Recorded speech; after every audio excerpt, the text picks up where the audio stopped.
Buried in the dust of time, she sleeps. A baby, wrapped in wool, painted with ochre, alone beneath the open sky. She has no name, no grave marker, no memory except the one the desert kept for her. But she wasn't just buried, she was offered, given to something ancient, something divine, something that demanded the blood of the innocent. This is not just a story, it's a whisper, a ritual echo from 5,000 years ago that still hasn't stopped. Welcome to the Fogged History. Long before the Inca, before Rome, before even the pyramids rose from the sands of Egypt, there was Norte Chico, 3000 BCE, a time when most of the world still hadn't figured out cities, calendars, or farming. But in what is now coastal Peru, they had it all. Monumental pyramids, intricate irrigation systems, sunken ceremonial plazas built with purpose, and gods who watched everything. These people didn't write books. They built them into the ground. No pottery, no art, just structure, silence, and ritual.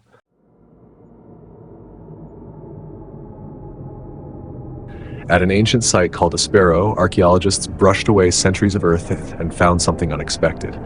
A shallow pit. Inside, a baby girl. Not tossed, not forgotten. Placed. Gently, deliberately. She was about 1 year old, her body wrapped in woven cloth, ochre stained across her face like war paint. Fragments of broken pottery surrounded her. Shells, maize, traces of ritual. No sign of trauma, no defensive wounds, no grave goods. This wasn't a burial, it was an offering. Ancient people around the world believed in a hard truth. The gods don't listen to prayers, they listen to sacrifice. Inca priests offered children on mountaintops. The Maya believed blood was the bridge to the spirit world. And across the oceans, early Mesopotamians buried infants beneath new buildings for protection. So when water ran dry, when crops failed, when storms came, the people of Norte Chico might have turned to their gods and given them the most precious gift they had, a child.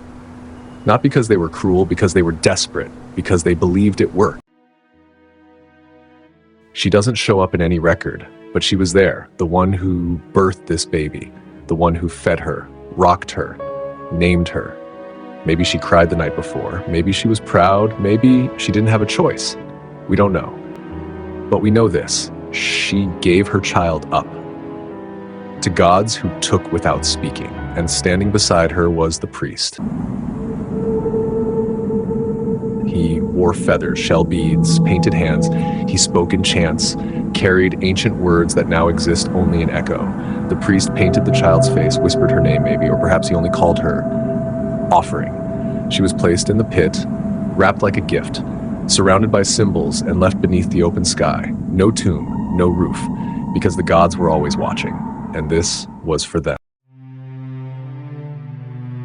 Over the centuries, her body dried, bones preserved by the arid air, textiles still intact, and then silence. She slept untouched for 5,000 years, until hands unearthed her again, until science gave her a story. She may be the oldest known infant sacrifice in the Americas, older than Machu Picchu, older than the Inca, older than almost anything we remember, but she wasn't alone. Other infants have been found across Peru, not buried, given. Her story is just the one we heard.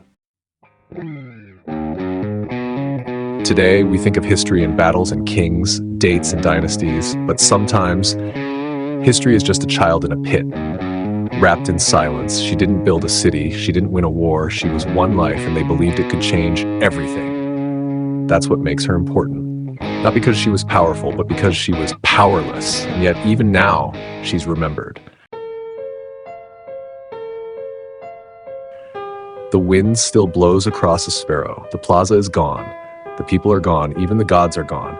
But the earth held on to her, and now, so do we. We don't know her name, but we know her sacrifice, and in that, she speaks. Still, she was supposed to be remembered by gods, but even they forgot her. Only the earth held her, and when it opened again, she was still waiting, alone. She had no name, but now she has a voice, because you listened. And maybe that's all she ever needed. If her story moved you, there are more like it, buried, forgotten, waiting. So don't let this be the end.